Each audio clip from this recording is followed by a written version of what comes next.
नहीं कर सकता, कोई नहीं।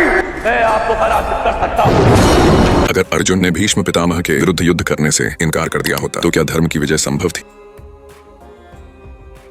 कुरुक्षेत्र की भूमि पर धूल उड़ रही थी, शंखनाद गूंज रहा था और दोनों सेनाएं अपने अपने धर्म की परिभाषा लेकर आमने सामने खड़ी थीं।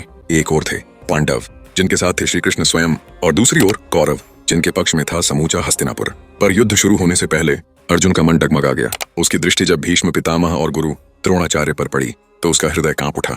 अर्जुन ने कहा, हे माधव, मैं इन पर बाण कैसे चलाऊं? ये मेरे गुरु हैं, मेरे पूजनीय हैं, इनका वध कर मैं किस सुख का अधिकारी बनूंगा? कृष्ण मुस्कुराए और उनकी आंखों में करुणा थी। उन्होंने कहा, पार्थ, यह मोह नहीं, अधर्म की छाया है। तू धर्म के लिए लड़ रहा है, व्यक्ति के लिए नहीं। पर सोचो, अगर उस दिन अर्जुन ने धनुष न उठाया होता, अगर उसने कहा होता, नहीं कृष्ण, मैं युद्ध नहीं करूंगा, तो क्या होता? भीष्म पितामह वह महायोद्धा जिनका वरदान था कि वे इच्छा से मरें, कभी पराजित नहीं हो सकते थे। उनके नेतृत्व में कौरव सेना अजेय बन जाती, पांडव पक्ष टूट जाता और धर्म अधर्म के पैरों तले कुचल दिया जाता। कृष्ण जानते थे कि अर्जुन की हिचकिचाहट युद्ध का अंत बन सकती है, और तभी उन्होंने रथ से उतरकर अपना वचन तोड़ दिया। उन्होंने सुदर्शन चक्र उठा लिया और पितामह भीष्म की ओर बढ़े। पूरा रणभूमि थम गया। ये वही क्षण था जब भगवान ने स्वयं अपने नियमों को तोड़कर धर्म की रक्षा की। भीष्म ने मुस्कुराते हुए कहा, प्रभु, यही तो मेरी सबसे बड़ी विजय है कि आज आप स्वयं अपने वचन तोड़कर मेरे विरुद्ध खड़े हैं। कृष्ण रुक गए, क्योंकि यह युद्ध केवल शस्त्रों का नहीं, धर्म और कर्तव्य का था। अगर अर्जुन उस दिन मौन रहता तो शायद श्री कृष्ण का यह धैर्य भी समाप्त हो जाता, और तब दिव्यता भी अधर्म को रोक न पाती। महाभारत का सबसे बड़ा संदेश यही था, कभी कभी धर्म के लिए अपने प्रियजनों के विरुद्ध भी खड़ा होना पड़ता है। भीष्म अर्जुन के दादा थे, पर उस दिन वे धर्म के मार्ग में बाधा थे, और अर्जुन धर्म का रक्षक। अर्जुन ने जब पुनः अपना गांडीव उठाया तो वह केवल एक योद्धा नहीं रहा, वह धर्म का प्रतीक बन गया।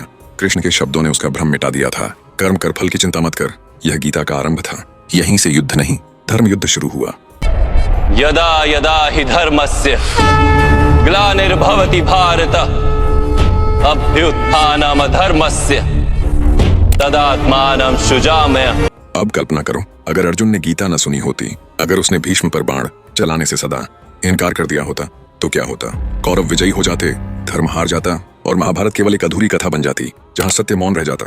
लेकिन ऐसा नहीं हुआ, क्योंकि कृष्ण सारथी थे जो केवल रथ नहीं, आत्मा को भी दिशा देते हैं। अर्जुन ने जब पहला बाण चलाया तो वह केवल युद्ध की शुरुआत नहीं थी, वह धर्म के पुनर्जन्म का क्षण था।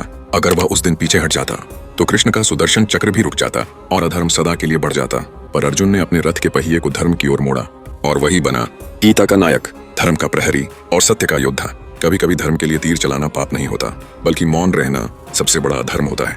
हे चक्रधारी माधव, आपके हाथों मेरी मृत्यु हो, इससे बढ़कर मेरा क्या अंत हो सकता है?